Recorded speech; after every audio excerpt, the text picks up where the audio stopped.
Nous procédons à un test avec des sachets de thé.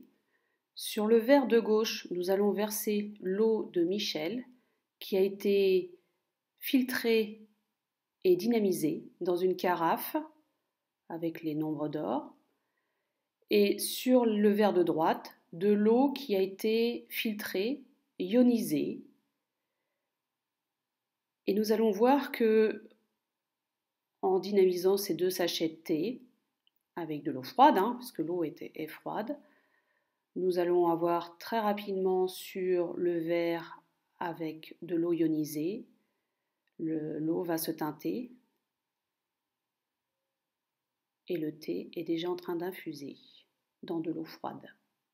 Alors que sur le verre de gauche, rien ne se passe. Nous allons désormais utiliser un testeur de ORP afin de comparer l'oxydation des deux verres. Je vous rappelle que le verre de gauche contient l'eau de Michel. C'est de l'eau du robinet filtrée et dynamisée dans une carafe Aladin Gold. Et le verre de droite, eau du robinet filtrée et ionisée avec la fontaine Kangen de type K8. Le verre de gauche affiche une valeur positive, donc l'eau est très oxydante. Elle va oxyder votre organisme.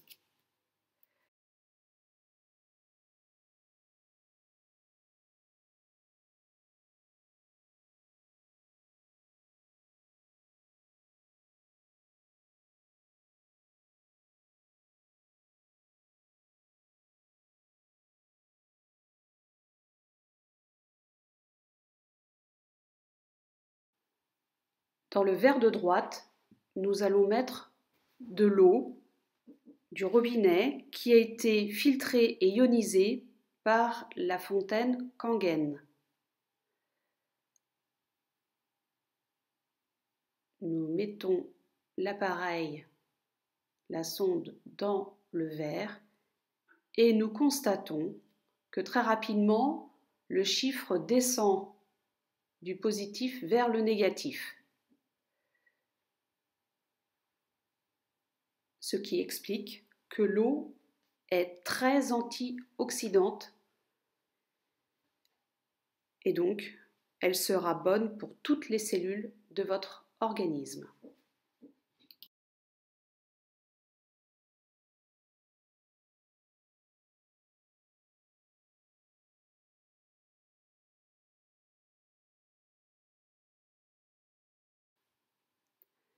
Nous allons désormais tester le pH des deux verres d'eau.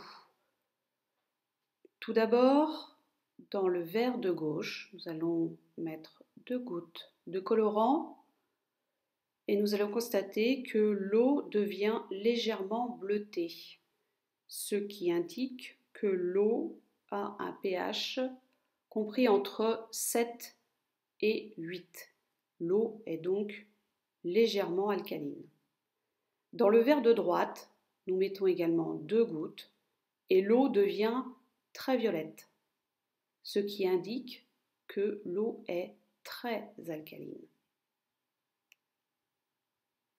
Ceci vient compenser l'acidité de notre organisme et donc équilibrer cette acidité et équilibrer cet organisme. La fontaine permet d'obtenir une eau avec le pH souhaité.